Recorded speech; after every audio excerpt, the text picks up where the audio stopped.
Hi, I'm Jason Tolbert. I'm here with Dan Greenberg. Dan had an exciting day today at the House. He filed several bills. Dan, tell us a little bit about the bills that you filed today. I filed 5 different Freedom of Information Act bills to extend and protect our Freedom of Information Act rights. I think perhaps the most important one I filed was the bill to put the entire state budget online.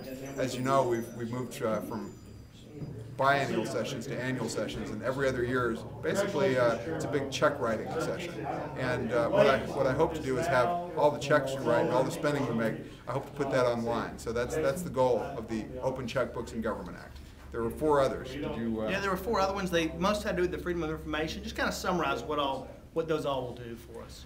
Well, there was one that would allow an administrative appeal of a denial of Freedom of Information Act judgment. You know, as you know, when you file a request under Freedom of Information Act, sometimes the agency will refuse to accept that request.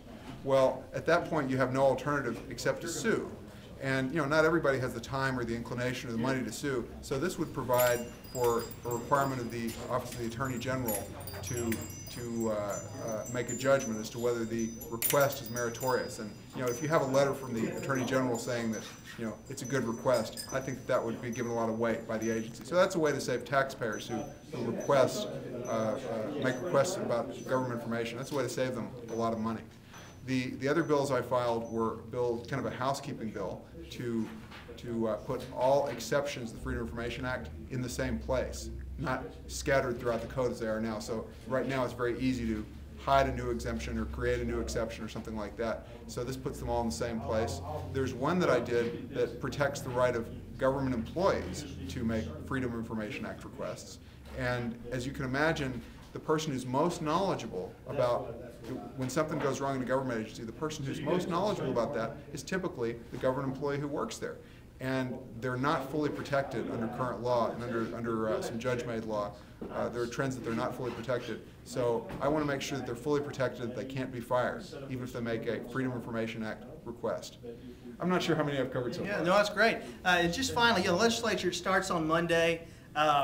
What are some of the highlights that you think we're going to look at in this legislature? What bills are you really going to be working on, you're going to be following, and then what do you think are going to be the big issue the legislature spends a lot of time on?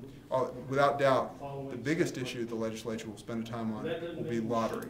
I think another large issue is whether we're going to have the money for a statewide trauma system, which would make it a lot easier for someone who's hurt to receive medical care. Now, there are sort of 2 ways to fund the trauma system. One is to find the money in our existing revenue, our existing budget, and another is to create a new tax source. And of course, I think it's very politically easy to raise taxes. There's always a lot of special interests who are really willing to raise taxes. It's much more difficult to set priorities in a budget. That's why they call it a budget. Much more difficult to set priorities in a budget and actually make a decision as to which spending is more important, which spending is less important.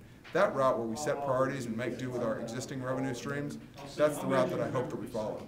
But the thing that stands out most for me is, just the sheer volume of decisions you have to make, just the number of votes you have to make every day. When we first get there, we're only going to vote on 5 to 10 bills per day.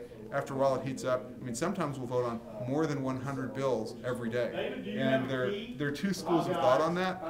The first is I think I was at a meeting with Lamont Cornwell, and he expressed the opinion that it's very important to read every bill, and he was telling me that he read every bill every day.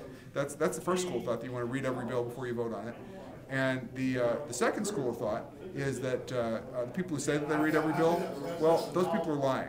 Now, it's probably better for me not to express an opinion on which school of thought is correct, but I will say you learn pretty rapidly that unless you're a speed reader, unless you read a lot more rapidly than I do, and I read pretty fast, unless you read a lot more rapidly than I do, you're going to have to rely on other representatives and other experts, because it's very difficult and sometimes impossible to read every word of every bill and fully understand it. Great. Well, thanks, Dan, for your time. We'll certainly be looking forward to the session started on Monday, and we'll be watching, seeing what's going to happen. Well, thanks very much. Thanks, Dan. Appreciate it. Sure.